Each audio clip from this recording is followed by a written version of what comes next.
To discuss the end of the campaigns, election projections, and give insight from a Catholic perspective, we're joined by Kenneth Craycraft. He's an attorney and a professor of moral theology at Mount St. Mary's Seminary in Cincinnati. He wrote the book Citizens Yet Strangers, Living Authentically Catholic in a Divided America. And Nicholas Tomaino, the assistant editorial features editor at the Wall Street Journal, which has featured commentary on Catholic events like the National Eucharistic Congress. Ken, it's great to have you back. And Nick, welcome to our program. The role of Catholicism in this election has been significant. Ken, while it has been editorialized that the Catholic vote is not really a monolith, do you see Catholics playing a larger role in these elections? I think I do. I think I do because I think this is one of these elections where Catholics are really being drawn into thinking more deeply about their faith and their response to the candidates than they have been in the past. And the reason for that is that it simply isn't as clear who a Catholic should vote for. I think most Catholics think it's pretty clear who they shouldn't vote for in this election. But the choice between the candidates this time is not the tough choice, as it often is. The choice in this election is the tough choice of, can I vote for either? And therefore, I think that Catholics have a very strong and are going to have a very strong influence on the outcome of this vote, because they have to make a very difficult decision, or we have to make a very difficult decision that's different from the ones that we've had to make before.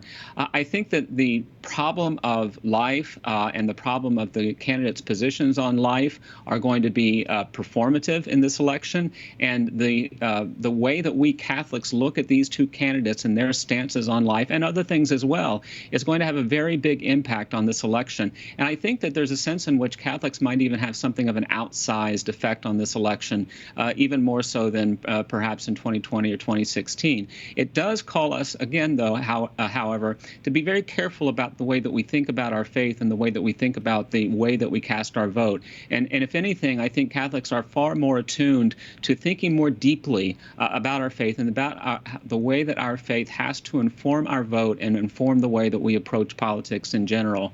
So I think this is in something of a watershed Catholic for moments, this election, and I think that we're going to see that play out next Tuesday. Absolutely, and certainly calling for every Catholic to get out to vote. Well, Nick, Catholic issues on life, especially IVF, and the commentary from former President Trump's posting of the St. Michael the Archangel prayer. These images have featured on your pages. How do you feel about the influence of Catholicism this election season? I generally think that its influence has been marginal, actually. In one way, the former president has thrown something of a bone to Catholics in, as you say, tweeting on the feast of St. Michael the Archangel, the prayer to St. Michael the Archangel, or on the Nativity of the Blessed Virgin Mary, he tweeted a photo. Likewise, he also commemorated the 40th anniversary of the martyrdom of a Catholic Polish priest.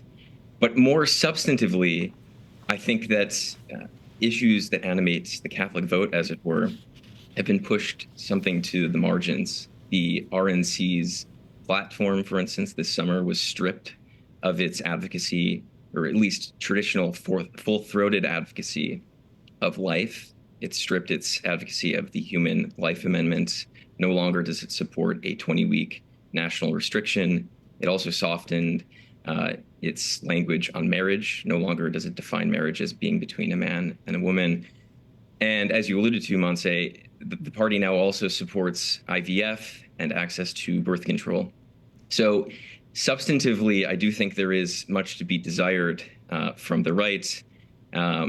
Likewise, I think there is even more so from the Democratic Party. Certainly, in as much as Catholic ideas and values have been advanced in the campaign, Donald Trump and J.D. Vance have used it, I think, usefully and correctly as a cudgel, reminding voters of the record of Vice President Harris as a senator of California and as Attorney General. And of course, there have been some aesthetic pitches for Catholics, but generally, the values and ideas that the Church teaches and recognizes to be true, I don't really think naturally, as Kenneth says, have much of a home in either parties. Absolutely. Well, Ken, let's talk about the life issue since you brought it up. Has the confirmation of the Democratic Party as the party of abortion and the move away from protections for life by Republicans alienated religious voters? I think it has alienated a lot of religious voters. And to add to what Nick has said, one way that the Catholic vote might be significant this election is if Catholics stay home, because there are a relatively large number of us in terms of a particular religious voting bloc. And the way that the Republican Party has moved away from abortion in its platform, and the way that President Trump has basically said, I'm not going to be all that concerned about protecting unborn life because I've already done my job in my first term, and now it's up to the states. I do think that's alienating. I think Nick is correct. And we Catholics, once again, this puts us in a position where we're going to have to look hard and deep at the way that we understand our own place in American politics if neither of the major parties is consistently supportive of life the way that the church teaches us that we have to be. Forming our conscience is a difficult enough task as it is living in non-Catholic America. It's even more difficult now, at least in terms of forming it in such a way that we cast a moral vote that we're comfortable with, having formed our conscience according to the church's teaching. That's right. Well, Nick, you've also written on the creative license, if we say it charitably, that has been taken by the Harris-Walz campaign on pro-life laws at the state level, especially with the story of Amber Thurman. Are voters put off by this, or are they aware of the misinformation? Well, I think Catholic voters and generally voters who have read beyond the headlines would be really resistant to this. As you say, the case of Amber Thurman is one in which a woman in Georgia tragically died after not getting life-saving care that the state of Georgia would have lawfully provided to her. It's been used in the media by the Harris and Walz campaign to suggest that this is a direct result of what they describe as Trump abortion bans. They describe women throughout the country as needing to be on death's door before they're given treatment. This is patently false. Some states, such as Georgia, Florida, and Texas, have very importantly clarified their statutes that life-saving care in those instances is always acceptable. In fact, it's the doctor's medical duty. And they've also usefully clarified that such cases as miscarriage or ectopic pregnancies are not implicated by abortion statutes. However, I do think that it is unfortunately effective at times if Kamala Harris is on stage, as she has been, with physicians in white coats suggesting that these statutes bind their hands. Notwithstanding the falsehood, I do think it leaves voters with the unfortunate impression that it's true. And I think we have seen some of the bad fruits of this misinformation since 2022 in the form of really permissive state ballot referenda passing that allow for really non-restrictive, extreme, maximally acceptive abortion regimes. And they've passed really because their advocates have suggested that the alternative is this, the case of Amber Thurman. Never mind that it's not true. I do think that it unfortunately resonates with some people. It's unfortunate because it puts a lot of people in danger to have that kind of misinformation. Well, Ken, you get the last question. How has the right to free speech fared this election season with these accusations of misinformation being flung right and left? You know, the right to free speech is only as good as a free and unbiased press, and it has suffered badly this election cycle. I've been very slow to join the bandwagon that the mainstream media, or sometimes it's called the legacy media, is heavily biased.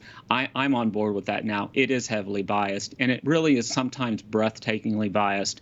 The way that the mainstream media will slant news in favor of one candidate and against another. I'm not not here to endorse a candidate, but it's appalling the way that the so-called legacy media or mainstream media has inserted itself in a political way into this campaign rather than reporting news, making news, and in some ways, in very significant ways, working as the mouthpiece for the Democratic Party and the Harris campaign rather than straight news reporting. So free speech has suffered badly, Monsi, because there isn't a free press in the United States the way that we need a free press in order for free speech to really have any meaning. And without that, the misinformation, the disinformation is rampant this election cycle, and it just seems to be getting worse the closer we get to November 5th. Well, we're grateful for you, and Nick, we're grateful for the work that you do at the Wall Street Journal, and we do our best to continue to stick to our mission at EWTN of defending truth. Thank you both.